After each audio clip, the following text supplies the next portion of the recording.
Today I'm speaking with Kevin Stratvert.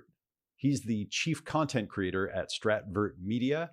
They have over 5 million subscribers across their various social platforms, and he just loves helping people learn how to use tech tools and AI. He was a product manager at Microsoft for over 10 years, helping launch their products. He's been featured on major outlets like CNBC, Fast Company, GeekWire, Windows Central. His channels are at the forefront of the latest tech education, and we're excited to learn more about your journey and your insights, Kevin. So welcome. Hey, thank you so much. It's fantastic to be here. Yeah, thank you. Thank you so much for coming to jam with me about AI. So how are you using AI right now? Like what's kind of the latest thing you're using it for that you're excited about? Yeah, I think almost the better question is how am I not using AI? I feel like ever since kind of AI has really come to the forefront within the last few years, it feels like it's kind of moved itself into all my different work processes and how I pull together content for my channel and kind of distributing different content. But I use it in just about all facets of my business. Hmm. What are you doing with content? Because there's kind of this whole conversation of AI is creating all this content, it's junk content. How do how do you collaborate with it to make really great content or to accentuate your content? Yeah, no, absolutely. Maybe the best thing to do is actually to provide an example and to make it real. Yeah. My full-time job now is a content creator. And so I'm constantly looking for, hey, what are topics that'll help my audience become more efficient and also productive? Hmm. And as part of that, I use AI in the ideation phase of that. So what are good topics to make? What are potential titles for different pieces of content? So kind of in the early phase of developing a video, all the way through, hey, I have this introduction for a video. And so I'll compose it, I'll put something together. But then typically I use AI as an assistant where, I take an introduction for a video, I run it by AI and I say, hey, is this a good hook? How can I make this more engaging? How can I really captivate people? It's really phenomenal the type of feedback you get and the type of suggestions. It reminds me of, you're in the workplace and you pull something together. Typically, what I did in the past is I would go to a coworker and I'd say, hey, can you review this? Can you read over this? What type of suggestions do you have? What type of feedback do you have? And I really view AI as being that coworker now who comes in and gives me feedback on these things. But that's kind of an example of kind of early on in the process, all the way through, the video is now done. I need to pull together some type of cover or thumbnail to drive people to view this content, and AI assists with pulling together thumbnails.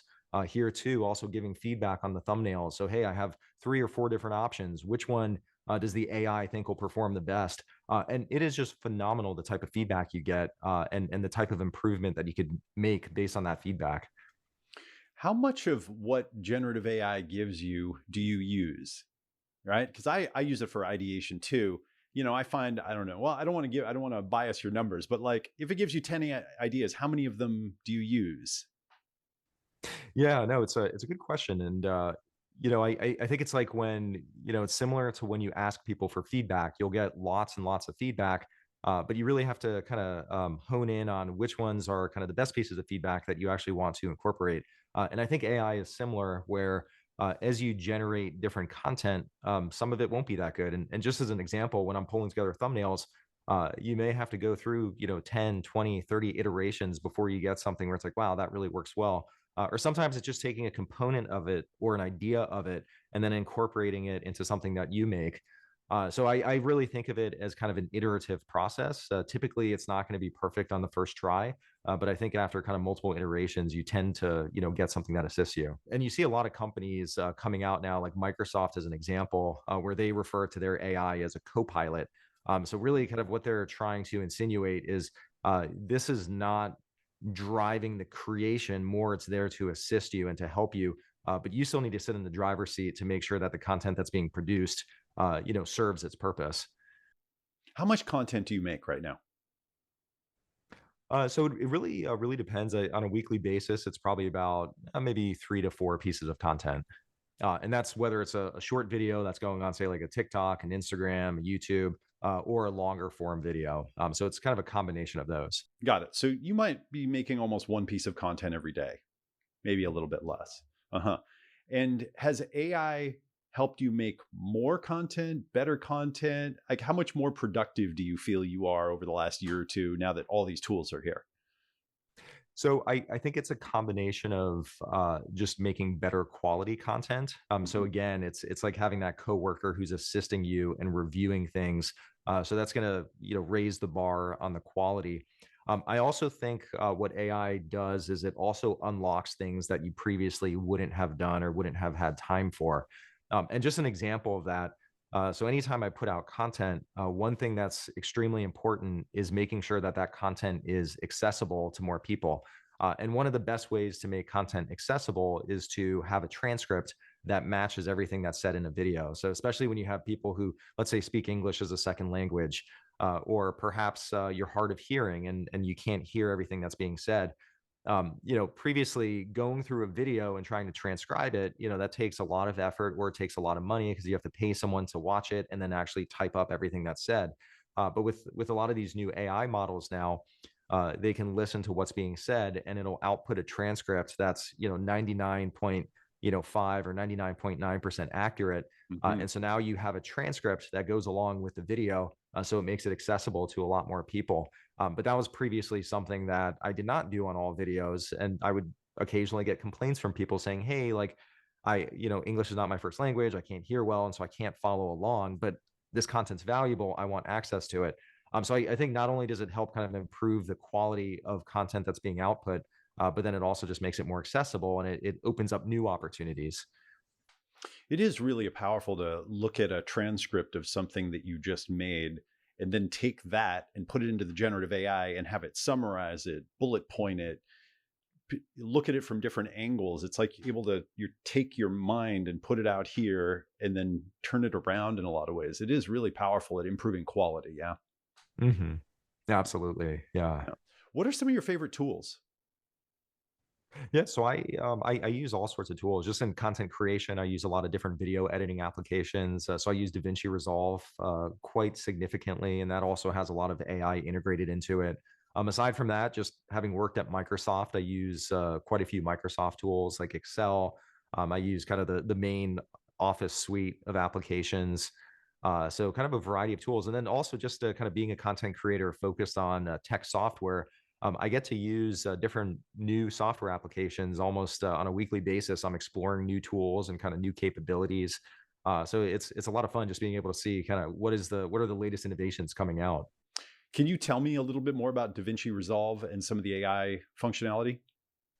Yeah, so I don't know what video editing software you use. Are you a DaVinci user or do you use I'm other not. software? I'm not. I don't do Got it. my own video editing anymore. Got it. Okay. Yeah. So I use DaVinci Resolve to edit videos, and it's so one of the great things about DaVinci Resolve is it's pro level video editing software. You have a lot of kind of Hollywood type productions using DaVinci Resolve to produce their content. You also have content creators using it. Mhm. One of the great things is there's no barrier to entry. It's free to download and to start using. But it also comes with some fantastic AI capabilities. So as an example with the transcript, to generate a transcript, DaVinci Resolve does that. So once you have your kind of talk track, it'll take all that, turn it into a transcript. They also all sorts of interesting capabilities. Like if you want to say remove the background behind you, it can separate you from the background. I guess using AI and kind of being able to detect a human and separating that. As just a few examples of some of those AI capabilities. But what's interesting is in the past, to do any one of those things like the transcripts or say separating, a person from the background, that would have required lots and lots of manual work. And here, this application now is basically, giving you a shortcut and taking care of all that for you. Hmm. You mentioned working at Microsoft on various products. I'm kind of interested in both how you're using Microsoft products and other products with AI, and also what did you learn working at Microsoft? That's just really interesting. Yeah. So, one of the really neat things is, so it feels like AI has really entered the consumer space within, let's say, the last 2 years. When Mm. ChatGPT was first pushed out, I think that's when kind of the broader public kind of realized the potential and power of kind of what AI is capable of, or really what machine learning is capable of. What was interesting is when I worked at Microsoft even like let's say 5 6 years ago we were already incorporating machine learning into many of the different products and so really I think like AI or machine learning has really been around back into the 2010s It's just become more apparent to people now in the last, say, 2 years.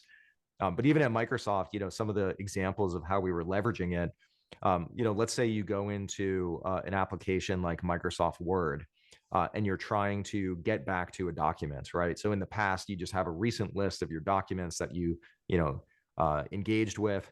And it was just based on kind of recency, when you last touched it. And sometimes that's not, the best way to do it, right? Maybe you want to get back, maybe someone just commented on one of your documents and you want to get back to that specific document because they left a comment. And so that's really the most important, but maybe you haven't touched it in a week, right? And so that's where something like machine learning, where it could start to, you have all these different signals of like, hey, someone commented, this was a document you were working on, but maybe not that recently. You look at all those signals and you say, hey, this is actually a document that's important to you. So we're going to surface that at the top. So that's an example of using, I guess, AI or machine learning to provide better results. And I guess similar to, let's say, Netflix, you go onto Netflix, your recommended movies. What movies are being recommended? Well, it's looking at all these different signals of what you've watched in the past, what you've enjoyed, and then it's recommending that. And that's the type of AI that was, I guess, visible in products, but I don't think people directly connected that with like, oh, this is AI or machine learning. It was more, this is a good recommendation. But now it's kind of moved to more scenarios where, I guess, kind of end users or consumers can interact with it. So AI truly is working its way into everything. Like we're almost there where AI is going to be operating in every piece of software that you use, in kind of every process, kind of turning everything into an intelligent app or something. Yeah. No, I think that's absolutely right, and especially like if you look at the news yesterday, Nvidia, the kind of maker of these graphics cards that power a lot of these AI models, they're now the most valuable company in the world. And so I think that just speaks to the belief that AI is not only fundamentally changing the way things are done, but it's also going to continue integrating into more and more workflows, more and more businesses. So I think it's going to have a massive impact, and I think like the most probably the most kind of relevant comparison is, you look at the internet in the, I guess, the 90s, and when that kind of came to be and became more widespread, and kind of the fundamental change that's had, I think AI is kind of following that similar path where it's going to be just as kind of transformational as, say, the internet was. Mm-hmm. We were talking before the interview about things like boring old Microsoft Excel. And you were saying there's actually a lot of stuff in there. They've been working on that for like 40 years or 50 years or something and so forth. And then I said, well, can you use AI with Excel? Okay, you seem to know a lot about these Microsoft tools, which I think a lot of people think of as like, oh, boring, old Microsoft. But maybe turns out, you can do something interesting with it. So how are you using these things together? Yeah, no, absolutely. And I think Excel, when you think of that, it's probably one of the most common applications used in businesses around the world. And you have so many businesses that rely on Excel for their processes. And people basically go in and they build applications on top of Excel that handle processing their data or invoicing or kind of whatever the scenario is. It is such a critical part of business. But it's been around, I think, for something like 40 years, right? So it's been there for a long time. It's had a lot of features put in. But what's really interesting now is with AI, I think it's going to completely transform the way kind of Excel works and the way you interact with it. And I think a good example is like with Excel, when you're learning it for the first time, and I don't know how much you use spreadsheets or kind of how deep you go, but Excel is the type of application where like you could spend years learning it and you'll still learn new things just about every day about it, about what it's capable of. I mean, the number of functions, the number of formulas you have available is just astronomical. What's really interesting about AI now is even if you have, I guess, little knowledge of how to work it, you could just use AI to assist you. So you could ask questions. Hey, let's say you have a name and you're trying to separate the first name from the last name. It may not be intuitive how to do that. Well, with AI, you could ask and it'll spit out a function that'll basically do that for you. So it'll help you kind of complete these tasks that previously required, some working knowledge of how this application works. I think what's even more interesting, not only helping you kind of use the application or figure out how to use it, but also just doing things for you, right? So if let's say you have, a whole bunch of data that you need to analyze. In the past, you'd have to load that in Excel, then you could, maybe put a pivot table in and you try to analyze this data on your own. But now you can basically feed that in and you can ask the AI, hey, are there any outliers? Is there any data that's interesting in here that, perhaps I missed?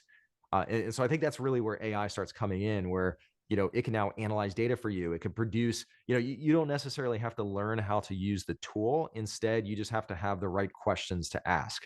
I think that's where it's going to really shift, right? So no longer is there a need to kind of master the tool and learn all the ins and outs. But as long as you know the business questions to ask, that's really going to be the key value. Yeah, last year we were on a call with my team and we had a big spreadsheet that had a bunch of our email data on it. And it had, maybe, 100 lines of information, each one with, I don't know, 10 or 15. So there's, like 1,000, 2,000 pieces of data on there. And it's got things like our subject lines and open rates and all this stuff. And as a team, we're looking at it and saying, okay, like what can we learn? And we start sorting it. And one of our guys that was working with us just took it as a CSV, uploaded it right to ChatGPT, and started saying, "What do you see?" And it was so stark. It was just so fast at seeing, I mean, so many things, themes, trends and and so forth. It just shocked everybody. And we really got like, oh gosh, if I had a, data analyst working on the team and I would have sent this to them and said, spend a week with this and then come back and tell us what you see, it might have, he or she may have come back with stuff that was as high a quality as ChatGPT was coming up with instantly. Right, right. No, absolutely. Yeah, and one thing I think is also impressive is like not only is it just one file, but you could upload, say, two related files, and then ChatGPT will figure out how those files are related, make the connection, and then even analyze multiple files containing data. And previously that requires quite a bit of skill to be able to say, hey, first we need to join these two together. Then we'll pull some data from here, some data from here, and it makes that connection. It can analyze the data, come up with insights. But it is very impressive what it's capable of. Yeah. And also you're talking about having it maybe write a little bit of, a code or a little bit of a formula or something that you could use in something like Excel. And I think that intimidates a lot of people, like that kind of idea of I'm going to have it write computer code but then you can ask it how to do it and it'll tell you how to do it too. And in a way, it's weird because everything's becoming low code and no code. But at the same time, you still, I think, need to, because I'm not a developer, but I've done enough back in the day, like searching Google for JavaScript snippets to try to get my pop-up to do something, I'm like at that level. And so this is spectacular for that because it can make all that stuff and help you figure out how to kind of hack and duct tape things together. Yeah, and just kind of building on that, just as an example, like you're pulling together some code, maybe you don't fully understand it. You can ask the AI, like, "Hey, what is this part doing?" Or "Why is it doing that?" Or "Hey, it's not behaving how I expect it to. Can you, look at it again and maybe make some adjustments?" So it really is kind of working alongside you to really, get you to the right output. So at what point, in how many months or years is it going to be where we're going to say, okay, Jarvis, you know, go write some code to separate first name from last name in this spreadsheet, and then put the first names in column A and the last names in column B. And it's going to get to the point where it's figuring out how to do that before you even can anticipate it. And we almost don't, it's like in Her, where it just kind of says we're going to the moon or something. Yeah, because I even think, like, let's say separating a first name from a last name, like that's a specific step, probably in a bigger task, right? Like maybe you're Yes. trying to send out customized emails and you want to say hi, and then you want to insert the first name, and so that's why you're separating, the first name from the last name. But perhaps in the future, instead of asking the AI to help you with that one step, maybe you say, hey, I have this sheet with all these customer names, and I want to make sure that they're aware of my latest product. And then the AI takes that and it executes a number of steps, in between. And so it almost, I guess, takes like a higher level view of the work you're doing and kind of helps you with all those subtasks. But I think that's really the ultimate goal. Instead of having you kind of jump into the nitty gritty in each kind of individual step, it almost, gets that higher level view. Okay, quick action step here. So the key is learning how to prompt better. You start out prompting by just asking questions and talking to AI like it's a helper. But you quickly realize that getting better at prompting is a huge accelerator and game changer for your own success in life. So these prompts will not only help you get a lot more done faster and accelerate your success, but they'll also help you really get prompting and get better at it. You can get all of these as a gift from me just by going to metamind.co/gift. That's metamind.co/gift, and I'll put that link below, and then just opt in to get it.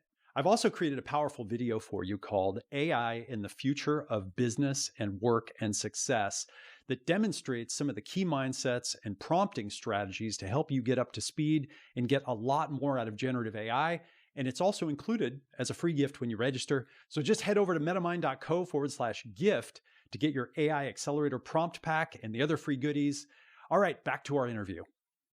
So when you're, let's get back into content a little bit here, if that's cool. A lot of content creators struggle with, the blank page, writer's block, being stuck. How do you use generative AI to help you creatively? Yeah, so I think like one example is you get lots of like one of the best sources of new content is feedback from viewers. So like, hey, what was valuable? What else do we want videos on, and that sort of thing. The one challenge though is sometimes it's like a fire hose of feedback where you're getting lots and lots of different feedback. Mm. So this is a place where AI can kind of reason over all that different feedback and summarize it, and so say, hey, this is the theme that pops up often. You have a lot of people asking for this. And usually, the more people who ask for something, that probably tends to be, content that's going to appeal to a broader set of people. So I think in terms of kind of, reasoning over and kind of helping summarize, what is that demand or what do people ask for? So that's one way it helps quite a bit. How do you make sure the AI, it hallucinates, it makes stuff up. Sometimes it gets creative with things. How do you make sure it's accurate and good quality stuff? Yeah, no, and that's a definite problem with it, and I don't think it's been addressed fully, and I think that always will be a challenge, right? Because if you look at how AI has been built, it's been trained on all this data, and of course, all the data out there is imperfect, right? Mhm. And so you will have these hallucinations pop up because I guess your output is only as good as your input. So I think this is the thing where like it truly is that co-pilot that kind of works alongside you where you're still in the driver's seat. You still have to ensure the quality of everything that it's putting out. If it's going to, write up a blog post for you, you actually have to read through it line by line and make sure that it's all accurate and that it's presenting quality information. So yeah, you can't just blindly trust AI with what it's giving you. I think there is some validation and verification that has to happen. Hmm. Hmm. So you like teaching people how to use this for productivity, right? You like teaching people to get more efficient, more productive. For someone that's, working in their job or maybe starting a business, what are the few hacks that you've either found or that you recommend to them that will really help them like accelerate their efficiency and their productivity? Yeah, so I think like what we're seeing across just about all products now are incorporating AI into their user experience. So you look across all the Microsoft products like Word, Excel, PowerPoint, Outlook, they all now have AI integrated into them. If you're a creative, say working in the Adobe suite, they have AI being incorporated into that, and you could use that kind of throughout your kind of creation process. If you're a developer, you have AI tools that'll assist you with writing code. So I think like more and more AI will become available wherever you happen to work. You'll have access to it, or even just on your phone. Recently, Apple announced that they're integrating AI, throughout all their different applications on all their different devices. So I think AI will become more and more prevalent, kind of wherever you happen to work. In terms of kind of productivity, what I would encourage, or at least what I encourage people to do, is just start experimenting with it. So you have all these workflows. Start looking at, hey, how can AI assist me with this? How can it make me more efficient? And one of my favorite examples, so I end up spending a lot of time sending email, and I think everyone does, right? We all spend probably far too much time in our inbox. And just an example of kind of a quick productivity hack is you could use AI to say summarize perhaps a long email message that you don't have time to read through. Or even one of my favorite examples is you're responding to an email. You read the email, you kind of understand all the different points made, and you know that how you want to respond. So maybe you have 2 to 3 sentences of like, hey, like I want to respond with this. But you don't just respond with 2 to 3 bullet points. You probably want to formalize it, put it into kind of a nice format to reply back with. But that's where you could tell AI, hey, like I'm responding to this email message. Here are the 2 to 3 response points I want to make. Turn this into a nice message, and it'll take your points and then kind of formalize it. So those are kind of little things where it's helping you communicate more efficiently, a little bit quicker, Mm. but your key message is still there. You're still driving it. But I think like email is a great place where you can start using AI. And then I think just in all the different tools you use, just start experimenting. When you do something by hand, say, hey, let me try AI and see, how that's able to, run through this flow to see if maybe that gives me more efficiencies. Yeah, one of the things I learned in marketing over the years is you can test things and things work better and they work worse. And oftentimes, more often than you'd think, the thing that you think is going to work better is actually the thing that works worse. So it's like science. It makes you humble, and you start testing things out. And then you realize at some point, oh, idea quality really matters. And that a better quality idea can make a project work like twice as good, or a better subject line or a better title or a better picture can get 20% more clicks or 20% more attention. And then you can compound all these things. And I think like most people don't really realize that the quality of ideas you start compounding this over, days, weeks, months, years, they can lead to very different outcomes in your life. And that by just checking in with the generative intelligence and saying, okay, give me 10 more, 20 more, 50 more, and then finding a little bit better idea for this and a little bit better idea for that. And then testing out a few ideas that you can, with not a lot of effort, you can get a lot more intelligence into practical things that actually impact the bottom line. Mm-hmm. Mm-hmm. No, I How think do that's you, absolutely true. Yeah. how do you weed through? Because I mean, once you start doing this, I'm sure obviously you've run into this, you kind of have this realization where you're like, oh my gosh, infinite ideas, right? It's like, okay, I want to find a good idea, but instead of like, I could think of 6 or 7 to try. Now I've got 6 or 7 million I could try. How do you kind of right size that search? What's interesting is this is also so I faced this similar problem recently. So I was working with AI to help me land on, hey, what is the best title for this video? Mm-hmm. And of course you could A/B test or whatnot, but you'll probably limit to like 2 or 3 options. But I was looking at something like 20 different options of different titles, and each of them, like I'd look through them and say, hey, I think this one is good, or I think that one's good. But I wasn't quite sure, and AI helped me kind of ideate quite a bit more. So I have this list of, let's say, 20 titles. What's interesting is here too, you could also use AI to help you weed through some of its ideas. So you could basically take the 20 ideas and then you ask the AI, hey, like stack rank these from best to worst and tell me why you think this one is good and why you think this one is bad. And then it spits out a table with all the different ideas stack ranked from, best to worst, with some rationale for why it believes this one will perform well or why it won't perform well. And when I look at that, it's like, oh, wow, yeah. And I think also just from having made a lot of videos, having put titles on a lot of videos, I've developed, I guess, a little bit of a sense of like what I think will work well and what I won't think will work well, just kind of based on performance I've seen. And when the AI kind of spits out that stack rank, I was like, wow, like that actually like it kind of goes along with a lot of the best practices of kind of what tends to work well and what doesn't work well. But that was kind of a first step. It's use the AI to help you evaluate what's good and what's not. Yeah, yeah, exactly. And you can also, so you can have it generate a bunch of ideas, then put them in order, priority order, but you can also have it generate a bunch of ideas and then ask, what are the themes of all these ideas you've generated? Like, what do they have in common? What's diverse? And then you can kind of narrow it back down to one idea, and then you can have that idea explode out into others as well. And it really is an amazing like idea exploration tool, for finding kind of these gold mines. What do you think happens with AI over the next several years? Like, what do you think is going to be in a year, 3 years, 5 years? I mean, ultimately, what do you think? I mean, I kind of want to know, do you think it wakes up at some point? But maybe we'll do that next. Yeah. So, I'm very impressed by what it's capable of today and some of the responses you get. I think like I'm both optimistic, but then also a little bit pessimistic. And maybe I start with kind of where I see there's a risk with AI. So AI is trained on, a ton of data, right? So publicly available data, also, books and research papers and all sorts of things. And I think like the kind of one thing that made me come to this realization is I went on to I think it was Bing Chat, which uses Chat GPT as the back end. But I was using that, and I just put in an Excel question just to see what it would come back with. And so it spit out this beautiful response. And I was like, oh, great. That's exactly how you do it. And then it also lists out the sources for that content.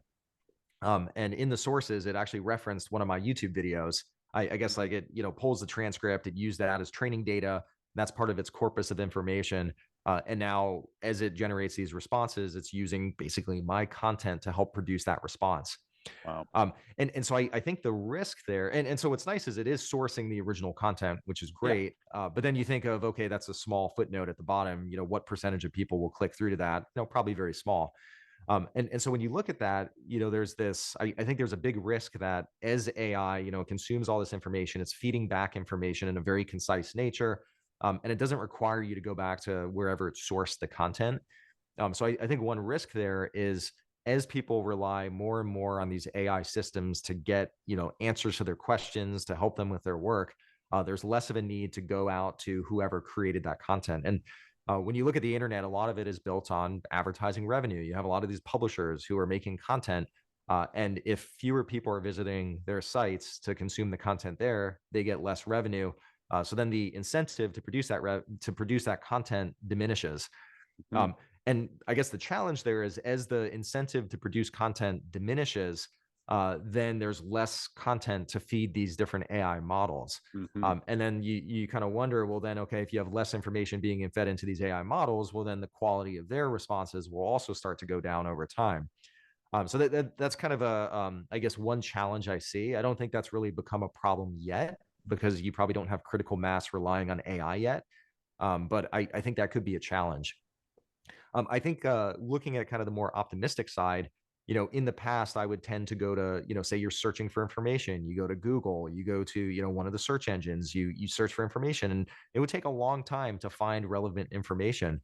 Now, when you ask AI, it very quickly kind of filters down to what's essential, and you get your answer almost right away. So I think a lot of the kind of I think there's, this technology is very transformational. I think you'll see new companies emerge, other companies probably reduce in stature just because this, fundamental shift in the way, a lot of work is done.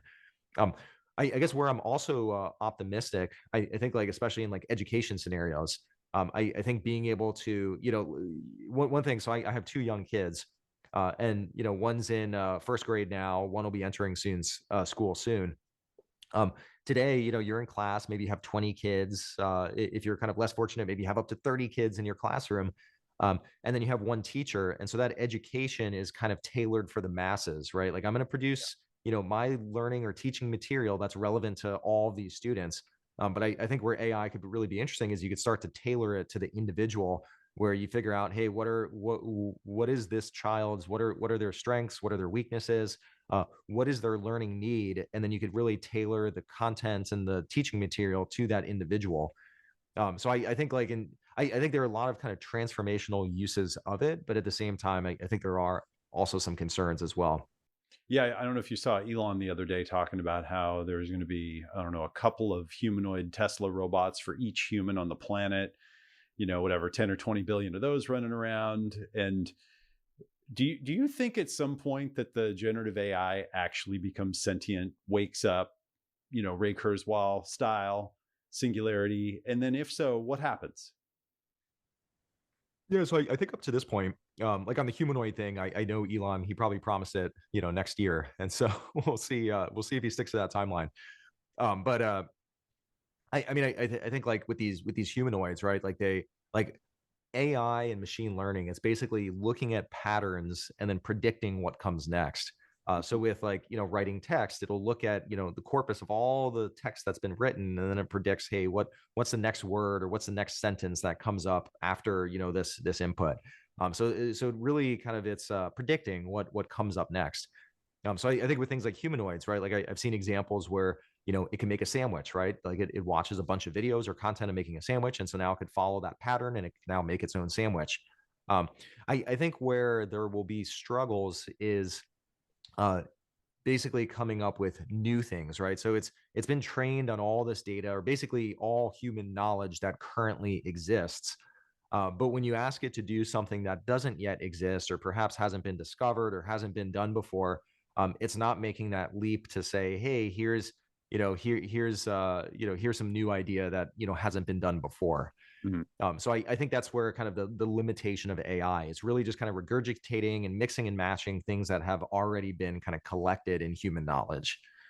Like in terms of kind of becoming sentient and like I don't see, like, with the current technology that's there, I think it's very good at taking what's already known and kind of mashing that together into kind of some output, but it's not making new discoveries. Hmm. Well, listen, this was an awesome interview. I really appreciate your time. Thank you for coming and sharing. We'll put some links down to your channels and so forth.